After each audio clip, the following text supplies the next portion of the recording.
วันที่ 16 กรกฎาคม ปี 1990 แผ่นดินไหวขนาด 7.8 ริกเตอร์ถล่มทางตอนเหนือของเกาะลูซอนประเทศฟิลิปปินส์เมืองบากิโอแทบพังทั้งเมือง อาคารโรงแรมบ้านเรือนถล่มลงมาต่อหน้าต่อตา มีผู้เสียชีวิตราว 1,620 และผู้สูญหายอีกเกือบ 2,000 คน ท่ามกลางความโกลาหล มีเด็กชายอายุ 9 ขวบคนหนึ่งติดอยู่ใต้ซากบันไดของโรงแรมที่กำลังพังลงมา คอนกรีตทับขาของเขา กำแพงรอบตัวเริ่มแตก และทุกวินาทีอาคารทั้งหลังอาจถล่มลงมาอีก แต่พ่อของเด็กคนนั้นก็วิ่งกลับเข้าไป เขาลอดผ่านรอยแตกของกำแพง ฝ่าซากอาคารที่กำลังพัง และดึงลูกชายออกมาได้สำเร็จ ตอนดึงลูกออกมาเอ็นในร่างกายของเขาเริ่มฉีก และอาการบาดเจ็บนั้นไม่เคยหายสนิทอีกเลย แต่สิ่งที่แผ่นดินไหวครั้งนี้ได้ทำลายมันไม่ใช่แค่ร่างกาย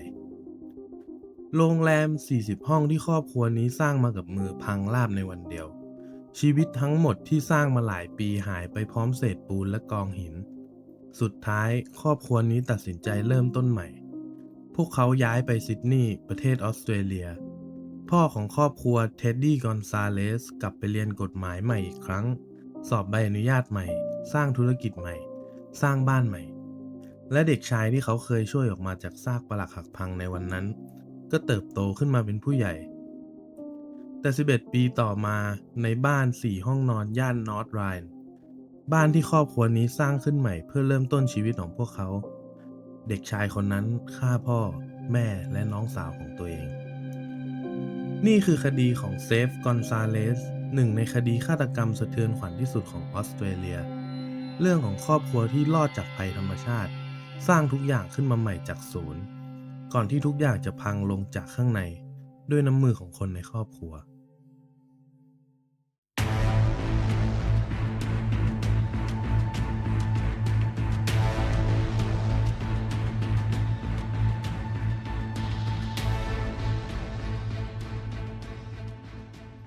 สวัสดีครับคุณผู้ชมทุกท่าน ยินดีต้อนรับเข้าสู่รายการ People and Power รายการที่จะพาคุณผู้ชมทุกท่านไปติดตามข่าวสาร คดีเฉาและเรื่องราวต่างๆจากทั่วโลก กลับเข้าเรื่องกันเลยดีกว่าครับผม ครอบครัวกอนซาเลสเดิมอาศัยอยู่ที่เมืองบากิโอประเทศฟิลิปปินส์เท็ดดี้ผู้เป็นพ่อเป็นทนายความส่วนภรรยาของเขาชื่อโลอาทั้งคู่แต่งงานกันเมื่อปี 1977 3 ปีต่อมาพวกเขาก็มีลูกชื่อเซฟและหลังจากนั้นก็ลูกสาวอีกคนชื่อคลอยด์ก่อนเกิดแผ่นดินไหวในปี 90 ชีวิตของครอบครัวนี้ถือว่าดีมาก เท็ดดี้มีชื่อเสียงในวงการกฎหมายและครอบครัวยังเป็นเจ้าของโรงแรมขนาดใหญ่ถึง 40 ห้องที่พวกเขาเองสร้างมากับมือ แต่หลังแผ่นดินไหวทุกอย่างหายไปหมด ปี 1991 พวกเขาอพยพไปยังออสเตรเลียหลังเหตุการณ์นั้น เท็ดดี้เริ่มต้นใหม่อีกครั้งสอบใบอนุญาตทนายความภายใต้ระบบกฎหมายออสเตรเลีย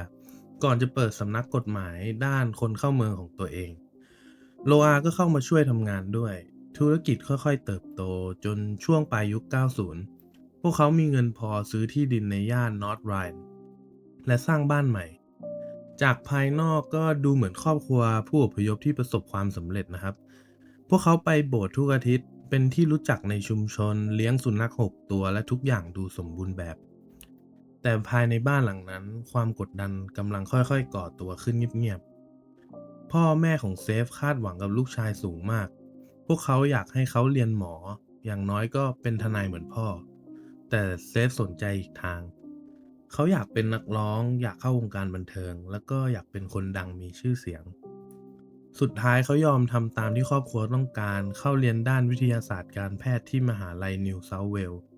แต่เรียนได้แค่ 2 ปีเขาก็ลาออก หลังจากนั้นก็เรียนกฎหมายต่อที่มหาวิทยาลัยแมคควารีแต่สถานการณ์ไม่ได้ดีขึ้นมาก ผลการเรียนของเขาแย่มากครับ จนเสี่ยงถูกไล่ออก และตรงนี้เองคือจุดเริ่มต้นของเรื่องราวที่เริ่มพังลง แทนที่เซฟจะบอกความจริงกับครอบครัว เซฟเลือกที่จะโกหก เขาปลอมเอกสารผลการเรียน แก้เกรด สร้างใบรายงานปลอม แล้วเอาไปให้พ่อแม่ดู ช่วงแรกๆมันก็ได้ผลครับ จนกระทั่งคลอยน้องสาวของเขารู้ความจริง แล้วเธอก็เอาเรื่องนี้ไปบอกพ่อแม่ทันที การเผชิญหน้าที่เกิดขึ้นหลังจากนั้นรุนแรงมาก พ่อแม่ขู่จะยึดรถ ตัดเงินตัดสิทธิ์ทุกอย่างแม้กระทั่งขู่ว่าจะตัดเขาออกจากพินัยกรรมแต่เรื่องโกหกพวกนี้ไม่ใช่ครั้งแรกครับคนที่รู้จักเซฟหลายคนพูดตรงกันว่าเขาเป็นคนที่สร้างตัวตนใหม่ได้ตลอดเวลาบางคนเชื่อว่าเขาป่วยเป็นมะเร็งบางคนคิดว่าเขาเป็นนักธุรกิจบางคนคิดว่าเขาเป็นนักร้องที่มีแฟนคลับมีช่วงหนึ่งครับเขาถึงขั้นสร้างเว็บไซต์แฟนคลับของตัวเองขึ้นมาแล้วโกหกว่าแฟนคลับเป็นคนทำให้ ในศาลอัยการเรียกเขาว่านักโกหกโดยธรรมชาติแต่สิ่งที่น่ากลัวที่สุดไม่ใช่แค่การโกหกแต่มันคือเขาที่ทำให้เชื่อได้จริงๆครับทำให้ทุกคนหลงเชื่อคำพูดของเขาและหลังจากนั้นไม่นานเขาก็ตัดสินใจทำบางอย่างที่ไม่มีทางย้อนกลับได้อีกย้อนกลับไปในวันที่10กรกฎาคมปี2001วันที่ทุกอย่างจบลง เวลาประมาณ4โมงเย็นครับเซฟออกจากสำนักงานกฎหมายของครอบครัวแล้วขับรถกลับบ้านที่ถนนคอลลินส์ตอนนั้นในบ้านมีแค่คลอยน้องสาวอายุ18ปีเธอกำลังนั่งอ่านหนังสืออยู่ในห้องชั้นบนและไม่รู้เลยว่าอีกไม่กี่นาทีต่อจากนี้ชีวิตของเธอกำลังจะจบลงเซฟเดินเข้าครัวเขาหยิบมีด2เล่มออกมาจากที่เก็บมีดจากนั้นเดินออกไปที่รถแล้วหยิบไม้เบสบอลออกมา ก่อนที่จะเดินขึ้นบันไดไปหาน้องสาวตัวเอง สิ่งที่เกิดขึ้นหลังจากนั้นโหดร้ายมาก เซฟพยายามบีบคอคลอยด์ใช้ไม้เบสบอลตีศีรษะเธอหลายครั้ง ก่อนจะใช้มีดแทงซ้ำ ผลชันสูตรภายหลังพบว่าเธอมีบาดแผลรุนแรงหลายแห่งที่คอและลำตัว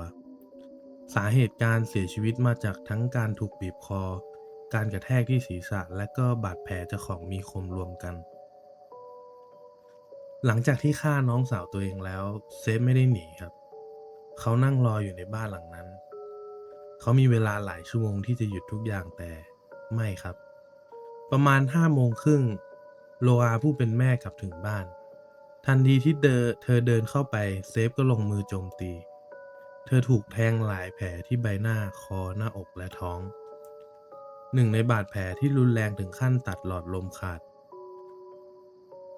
ประมาณ6โมงเย็นน้องสาวของโลอามาที่บ้านพร้อมลูกชาย พวกเขาสังเกตเห็นว่ามีรถยนต์จอดอยู่หน้าบ้าน แต่บรรยากาศนั้นเงียบผิดปกติ ทั้งที่ในบ้านนั้นมีหมาตั้ง6 ตัว เธอกดกิ่งเรียกหลายครั้งแล้วก็ไม่มีใครเปิดประตู มองผ่านหน้าต่างเข้าไปเหมือนจะเห็นคนอยู่ข้างใน แต่สุดท้ายทั้งคู่ก็ตัดสินใจกลับออกไป ภายหลังตำรวจเชื่อว่า2แม่ลูกคู่นั้นอาจรอดชีวิตมาแบบฉิวเฉียด แต่คนที่โชคร้ายกว่านั้นคือเท็ดดี้เวลาประมาณ1 ทุ่มพ่อของครอบครัวกลับมาถึงบ้านและทันทีที่เขาเดินเข้ามาในทางเดินเซฟก็โจมตีเขาด้วยมีดเท็ดดี้ถูกแทงหลายครั้งที่คอหน้าอกหลังและท้องหนึ่งในบาดแผลแทงทะลุปอดอีกแผลแทงถึงหัวใจ และจากหลักฐานในที่เกิดเหตุตำรวจเชื่อว่าเขาพยายามต่อสู้อย่างเต็มที่เพื่อเอาชีวิตรอดชายคนนี้เคยเสี่ยงชีวิตเข้าไปช่วยลูกออกมาจากซากแผ่นดินไหวเมื่อ11ปีก่อนแต่สุดท้ายเขากลับเสียชีวิตด้วยน้ำมือลูกชายแท้ๆของตัวเองหลังจากฆ่าทุกคนในครอบครัวแล้วเซฟเริ่มจัดฉากเขาทิ้งอาวุธกำจัดเสื้อผ้าที่เปื้อนเลือดรวมถึงรองเท้าวิ่งที่ใส่ในวันเกิดเหตุจากนั้นก็อาบน้ำเปลี่ยนเสื้อผ้า แต่สิ่งที่น่ากลัวคือเขายังไม่หยุดแค่นั้นเซฟหยิบสเปรย์ขึ้นมาแล้วพ่นข้อความบนกำแพงว่า F off Asian KKK เขาพยายามทำให้คดีนี้ดูเหมือนเป็นอาชญากรรมความเกลียดชังทางเชื้อชาติหลังจากนั้นเขาก็ขับรถไปหาเพื่อนชื่อแซมโดโยถึงบ้านเพื่อนประมาณ2 ทุ่มสิ่งที่หลายคนแทบไม่เชื่อเลยก็คือไม่มีใครสังเกตเห็นความผิดปกติจากตัวเขาเลย ทุกอย่างมันดูปกติไปหมด ทั้งคู่ไปกินข้าว เล่นเกมอาร์เคดใช้เวลาเหมือนคืนธรรมดาคืนหนึ่งทั้งที่ไม่กี่ชั่วโมงก่อนหน้านั้นเซฟเพิ่งฆ่าคนในครอบครัวตัวเองไป3 คนเกือบเที่ยงคืนเขาขับรถกลับบ้านแล้วโทรแจ้งตำรวจ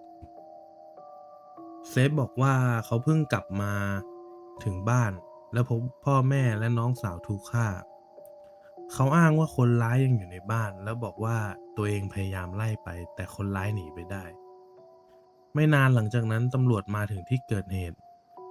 พวกเขาพบร่างผู้เสียชีวิต3 คนภายในบ้านและหน้าบ้านมีชายคนหนึ่งนั่งร้องไห้อยู่ดูเผินๆก็เหมือนคนที่เพิ่งสูญเสียทุกอย่างในชีวิต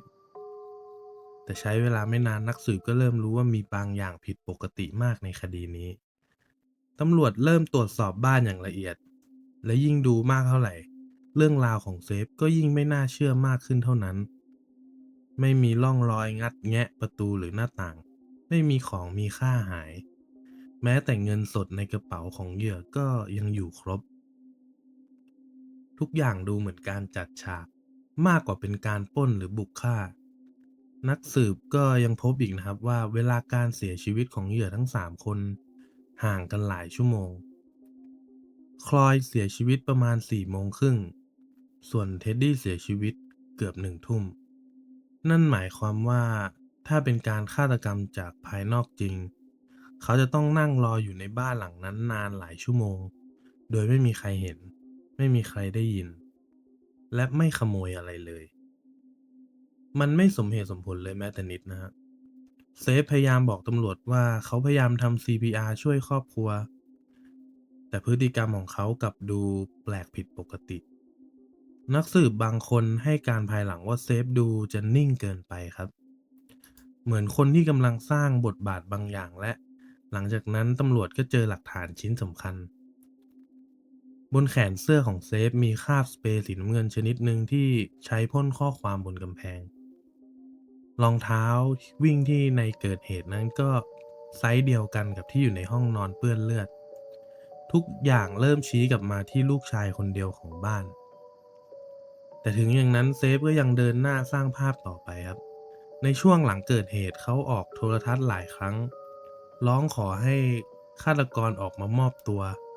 เรียกร้องให้สังคมหันมาสนใจความรุนแรงต่อชาวเอเชีย และยังประกาศเงินรางวัลว่าจะมอบให้$100,000ออสเตรเลียสำหรับผู้ที่ให้ข้อมูลนำไปสู่การจับกุมคนร้ายฟังดูเหมือนลูกชายที่สูญเสียครอบครัวทั้งหมดในคืนเดียวแต่สิ่งที่ทำให้คนในครอบครัวเริ่มรู้สึกแปลกใจก็คือ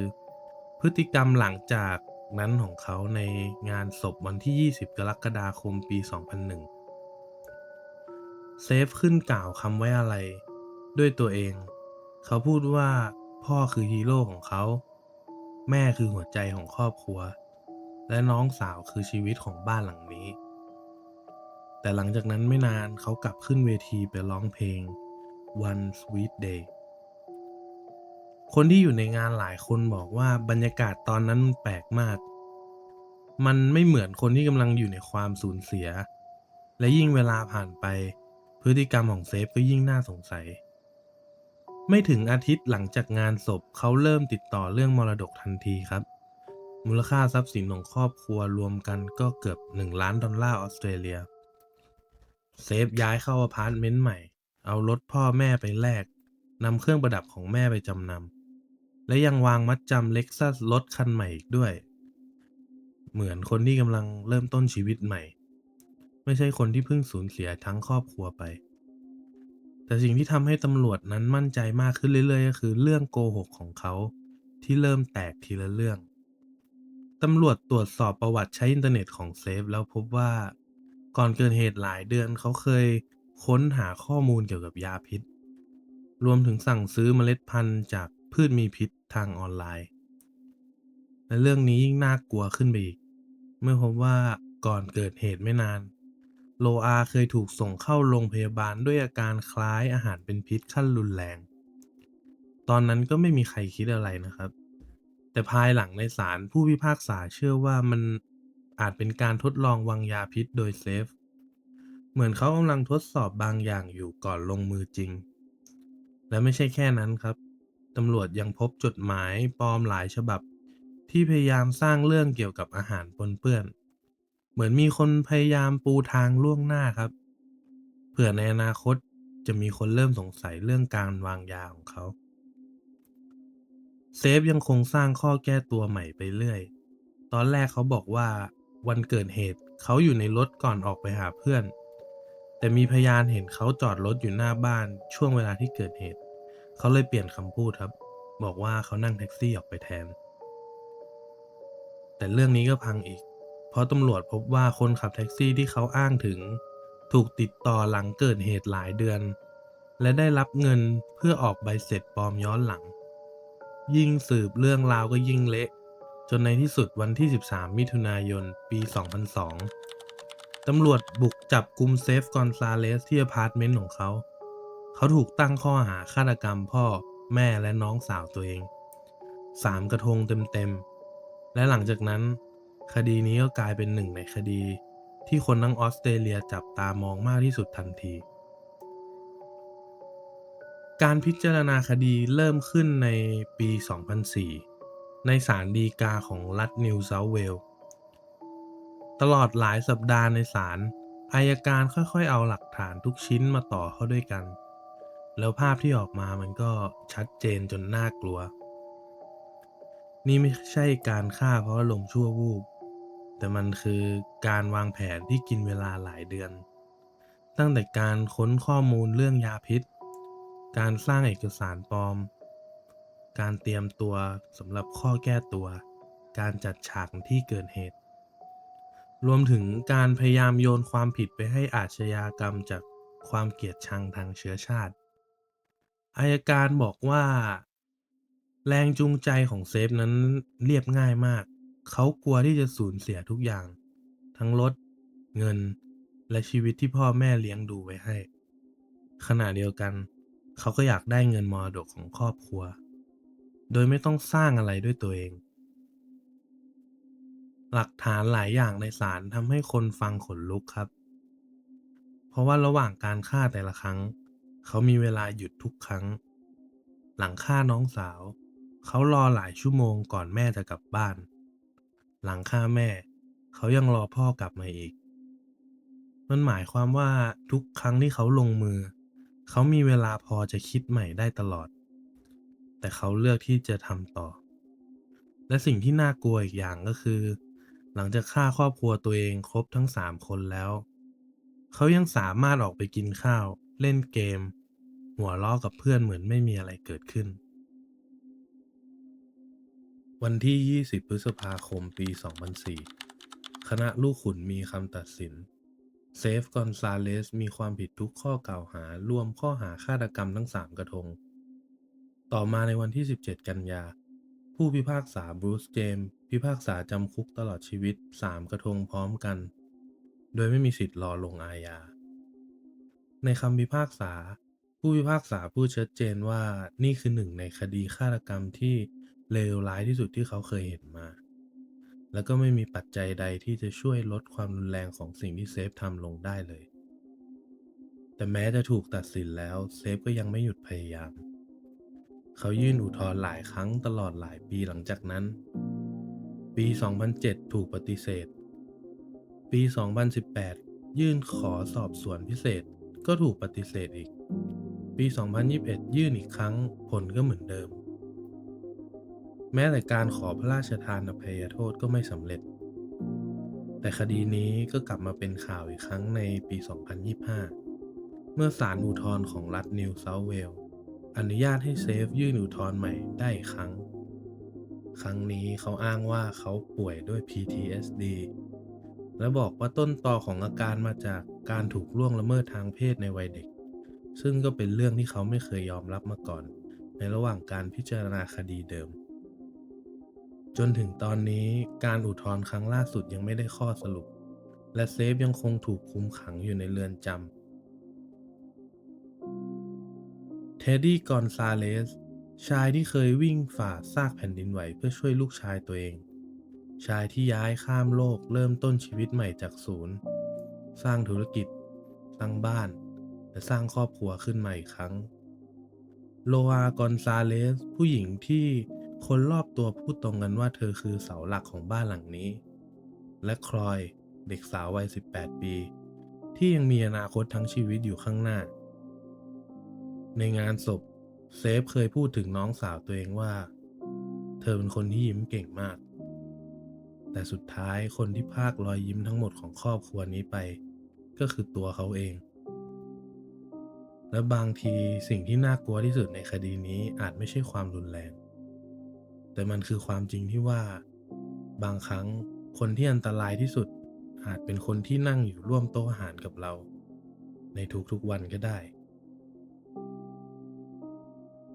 ขอบคุณที่รับฟังเรื่องราวทั้งหมดในวันนี้นะครับผม ผมก็ได้ตั้งใจหาข้อมูลทั้งหมดออนไลน์ ถ้าผมเล่าเรื่องแบบว่ากู๊กกากก๊าหรือมีข้อมูลผิดเพี้ยนไปต้องขออภัยทุกคนด้วยนะครับ ยังไงก็ขอให้ทุกคนมีความสุขแข็งแรงและปลอดภัย พบกันใหม่ใน EP หน้า วันนี้ขอลาไปเพียงเท่านี้สวัสดีครับ